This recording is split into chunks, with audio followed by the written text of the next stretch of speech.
I want to understand what you were thinking when you went into the polls and selected Donald Trump as president. I want to know. I need to know.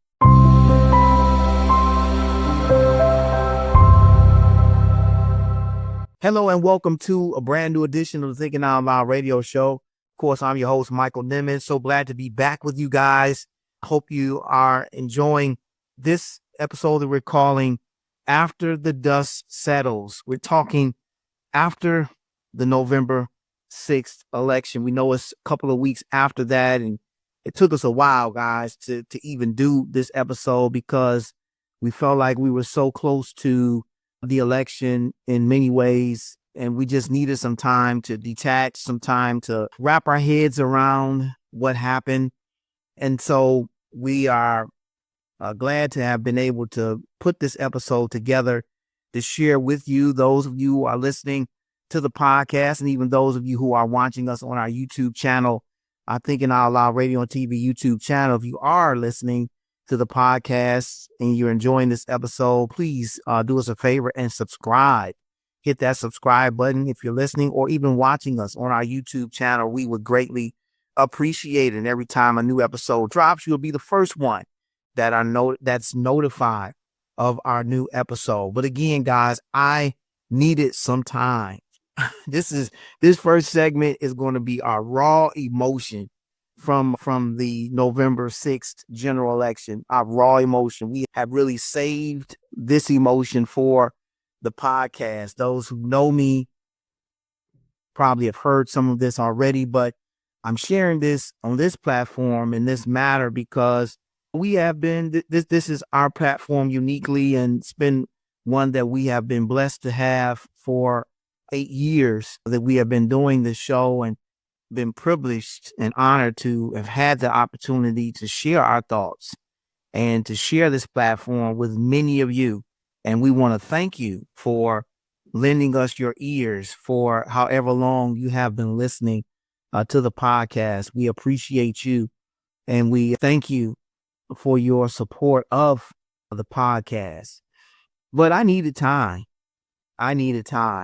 And I'm still, the emotions are still raw, even though it has been a couple of weeks since November 6th and America has voted to reelect Donald Trump president of the United States. Yet again, a lot to unpack, obviously, in this week's edition, but we're going to do our best to get through this. Not just in this episode, but I think we're going to do our best to get through the next 4 years, starting in January of 2025. But this is a show that I believe I had to do because we have done shows about Donald Trump. We've done shows about the election. And this is a show that I believe we needed to do to wrap things up or put a bow on these types of shows, even though we still do plan to continue talking politics in 2025 and beyond, of course. But from the vantage point of us never having to deal with Trump again after November 6th is the reason why I believe this show is necessary, because obviously he's going to be at the forefront of all of our minds as the new president beginning in January of 2025. And so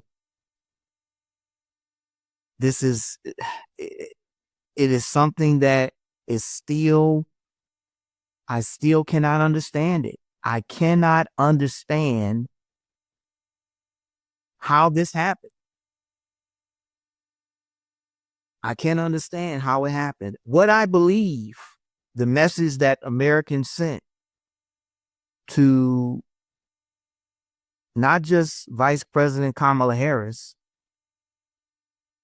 and her supporters, but what the message that seemed to resonate with me was that they would much rather The majority of Americans that voted for Trump would much rather have a convicted felon as president of the United States than a woman. Let that sink in for just a minute. They would much rather have a man who has been convicted on 34 felony counts, a man who has been impeached twice, a man who incited an insurrection against his own government back in 2021. They would much rather have that kind of person in the Oval Office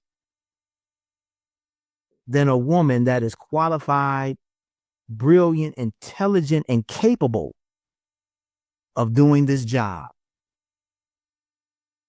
That is shockingly concerning to me, because I thought, like many of you who listen to this podcast and listen to some of the talking heads that have talked about how this election would play out in November, that given the vitriol and the negative messaging that came from the Trump camp leading up to the November 6th election, that he was really digging his own grave in many respects. And that this election in and of itself was already decided and will be a foregone conclusion for many of us who were ready to move on and move forward, as the Kamala Harris campaign put forth in their messaging, to turn the page and to move forward. But it seemed to me like we as a nation took not just one step back, but we took several steps backwards on November 6th.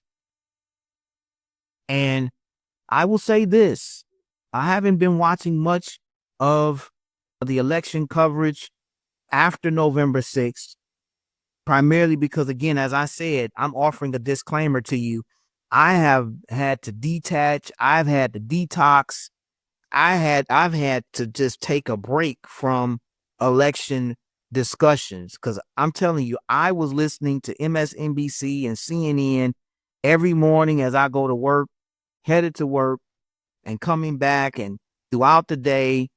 I, like many of you, were listening to interviews and watching the many commercials and everything that was being put out by both campaigns. And after November 6th, I needed to take a break.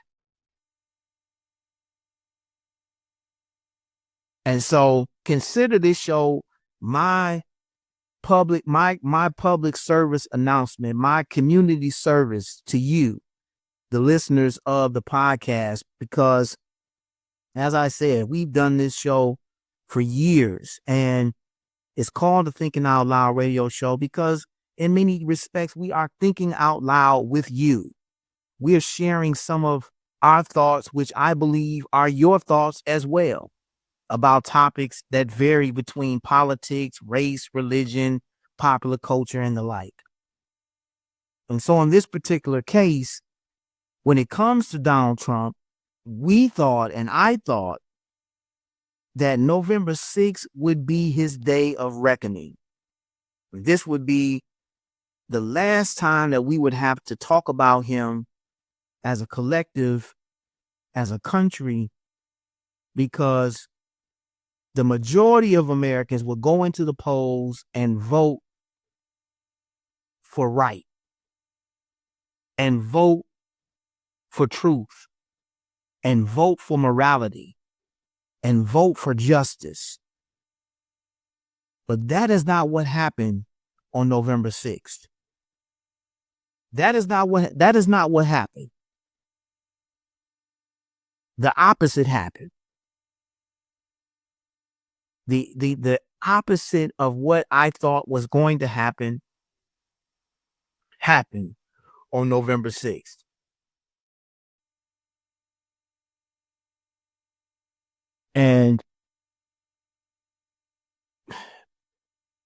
Nothing in the polls, nothing in the conversations, nothing in the stats that were continually being thrown out, nothing in any of it suggested that what happened on November 6th was going to be the results. When the results started coming in and we were seeing that Trump was in the lead and he was winning in so many different states, and what really did it for me was that he won in states, in the swing states that I thought, like many of you, would go the Harris way. Pennsylvania, North Carolina, Georgia. Those states went red. And Georgia still has an open case that's being litigated regarding election interference that he is primarily involved in. And yet Georgians went to the polls and voted this man back in office. I cannot understand that.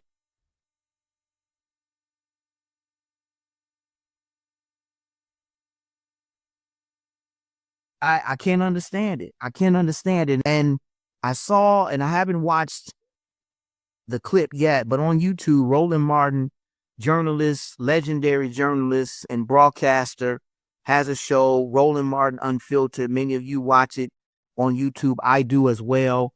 And I enjoy his commentary about politics, about black culture, about popular culture. And he did a show, and kudos to him, after the November 6th election. And the title of this clip was "America Got What They Wanted, and They're Going to Get What They Deserve." And I could not have said it any better, because let's be clear. You voted for a convicted felon for president.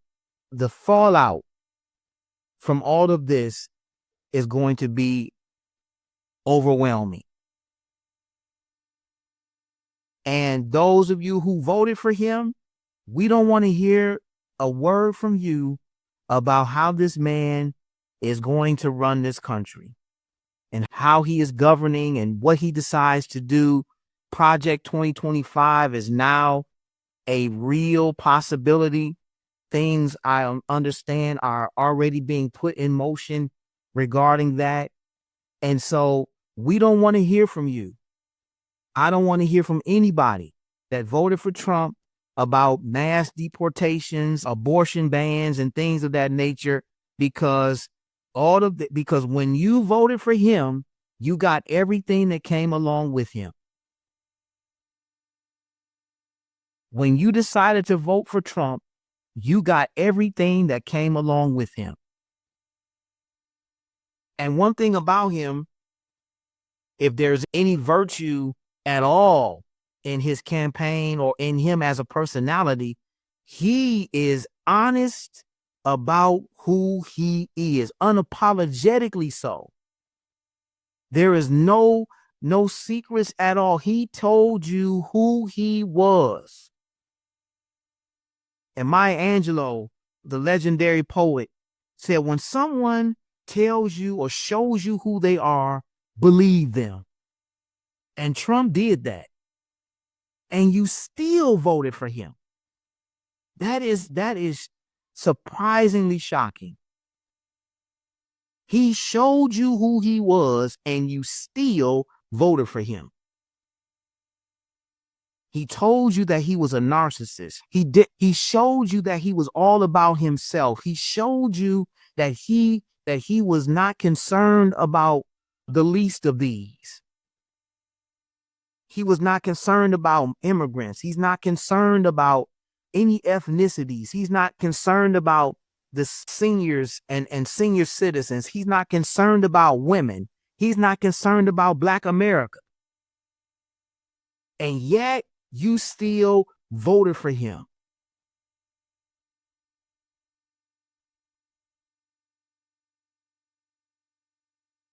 I can't understand it. I cannot understand it. But I do know this. Those that did vote for him, we do not want to hear from you at all about the kind of president that he is in 2025, the direction he takes this country. Because if you thought 2016 to 2020 was bad, I have no words of comfort for those of you who voted for him for 2025 and beyond.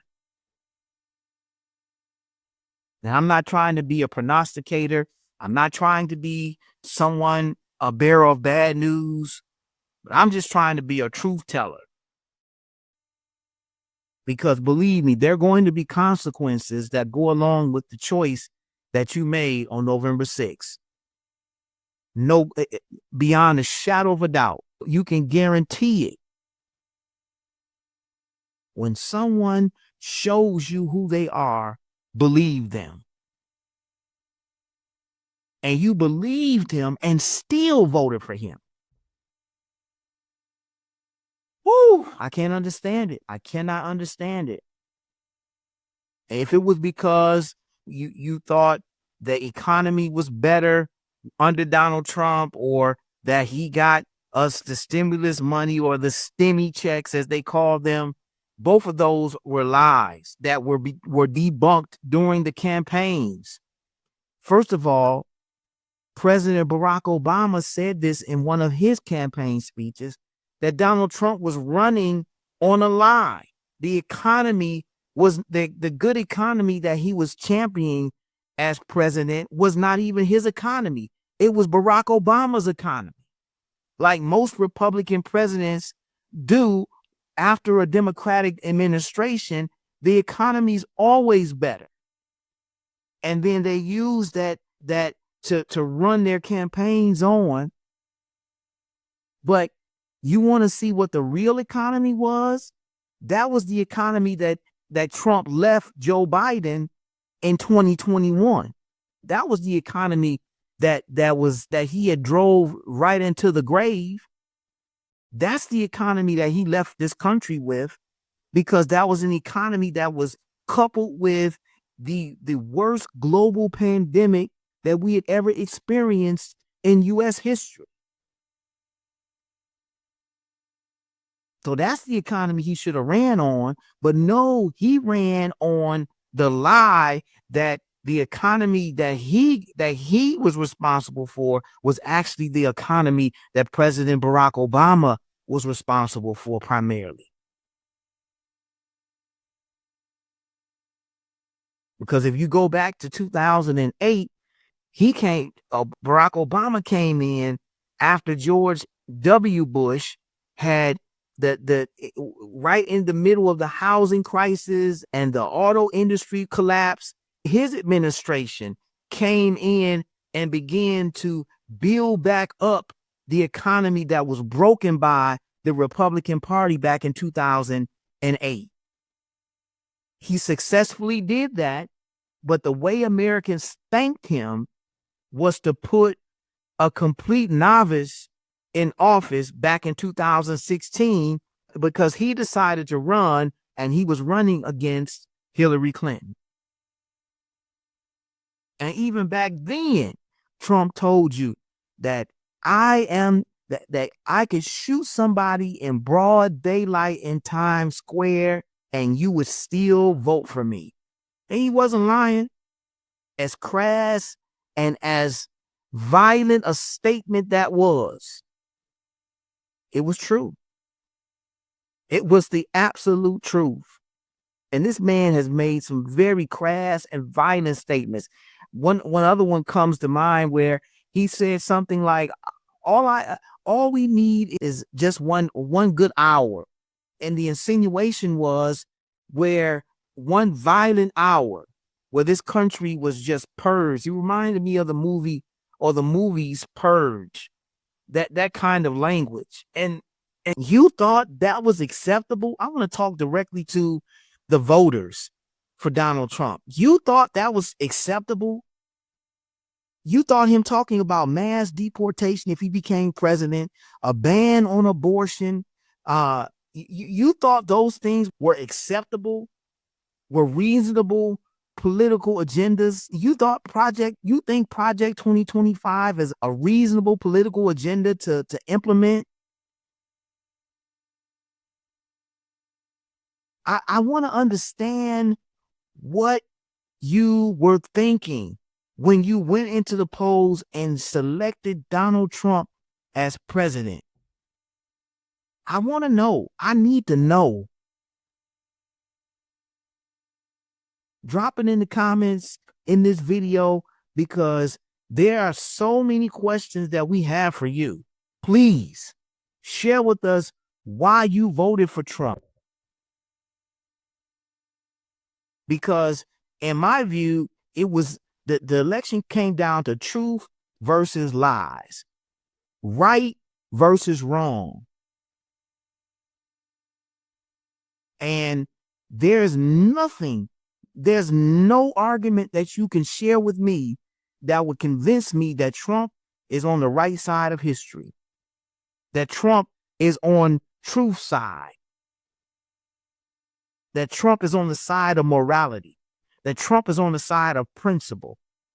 Nothing you could say to me to convince me of that. So I want to know. Drop it in the comments, wherever you're listening to the podcast, wherever you're watching the podcast. And I'm going to respond. I want to hear from you. I want to know, what were you thinking? I'm talking directly to Trump voters, because in the words of Roland Martin, America got what they wanted and they're going to get what they deserve.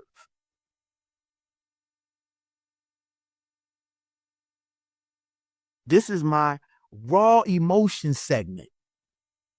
And for those who are listening to the show, this is therapeutic. I have to admit, this is therapeutic. But we're in a therapy session and we're going to help one another out. So the way you can participate is send me your comments. I'm going to respond in our next show. I'm going to respond in our social media as well.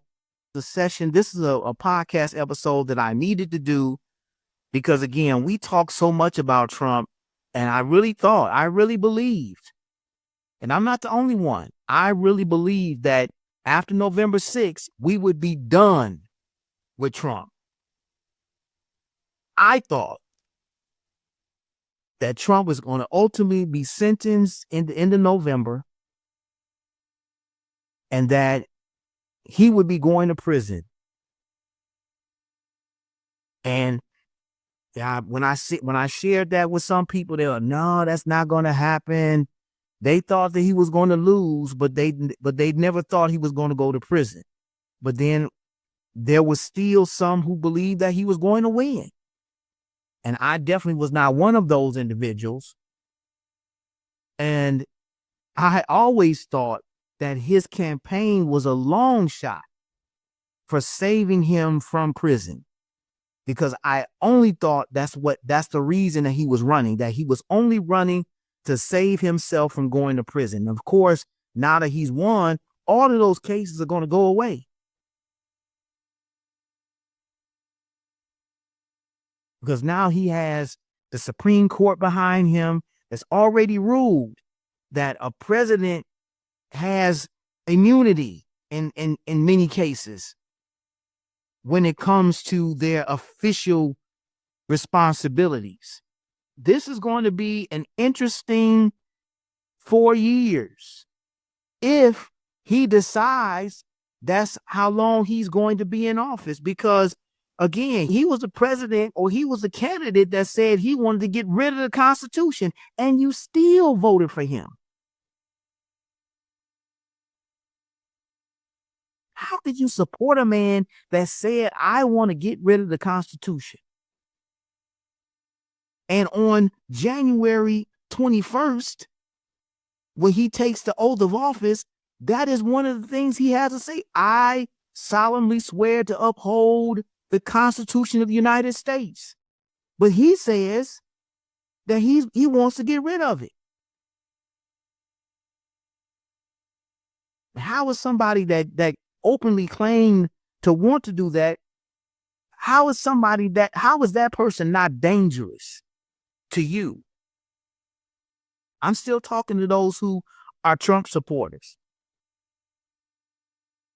We're having a virtual conversation, and I want to hear from you. I'm going to post this on YouTube. I'm going to post it on social media, TikTok, Instagram. I want to hear from you because I want to know. And our listeners who are supporters, for the most part, of truth, righteousness, justice, because that's what our podcast is about. Truth, justice, morality. That's what we have been about for the 8 years that we've been doing these shows. I've only had those types of influencers on our show because they are a reflection of who I am as a podcaster, as an influencer, as a speaker, as a minister. So I want to know.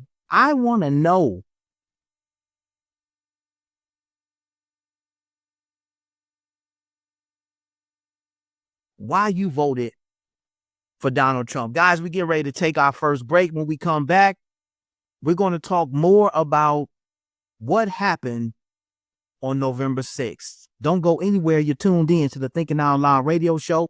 We'll be right back.